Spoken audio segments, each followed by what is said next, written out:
ያለንበትን ነግረሽ ነው የመጣው? አረን ያልነገርኩትም እውነት ይሄ ሰውዬ አለቅሻል እኮ ነግሬሻለሁ። ፊት እንዳሰጭ ስደውልሽ አታነሺም። እዚህ ሆናችሁ ነው እንዴ? አላየሁትም ነበር። ስላልፈለገሽ ነው ያላነሳችሁ። ሲጀመር ያለንበትን ማን ነገረ? ያለችበትን ቀልቤ ይነግረኛል።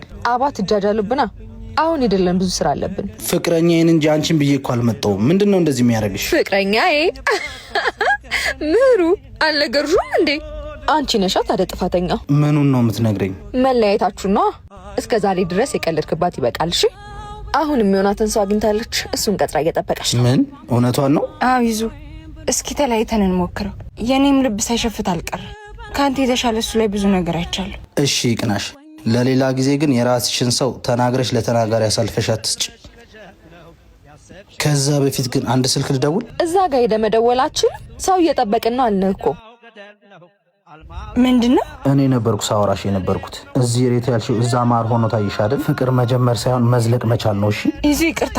ይቅር ብዬሻለሁ። እና ወዴት ነው ትታይ የምትሄደው? የተውሽኝማ አንቺ ነሽ። እኔ ግን ቀንና ሰው ቆጥሮ ወደማይለየኝ ወደ እግዚአብሔር ቤት ነው። ነቢያት ስለ ክርስቶስ መወለድ፣ መሰደድ፣ መጠመቅ በትምህርተ ወንጌል ጨለማውን ዓለም ስለማብራቱ ትንቢት ተናግረው ብቻ አላቆሙም። ለተነገሩት ትንቢት ፍጻሜ እንዲያደርግላቸው ፈጣሪን ተማጸኑት። በሙታን ሳማር ቅዱስ ሚካኤል ገዳም የሚገኙ አባቶች ዛሬ ወቅቱን ጠብቆ በሚፈራረቅ የበጋ ፀሐይ፣ የክረምት ዝናብና ጎርፍ እየተሰቃዩ ይገኛል። አባቶች ከጸሎት መልሰርፍ የሚሉበት የበዓት ስራ ተጀምሯል። እኛም የተጀመረውን በዓት ለማስጨረስ የድርሻችን እንወጣ። ለማገዝ በኢትዮጵያ ንግድ ባንክ 1044 25 98 391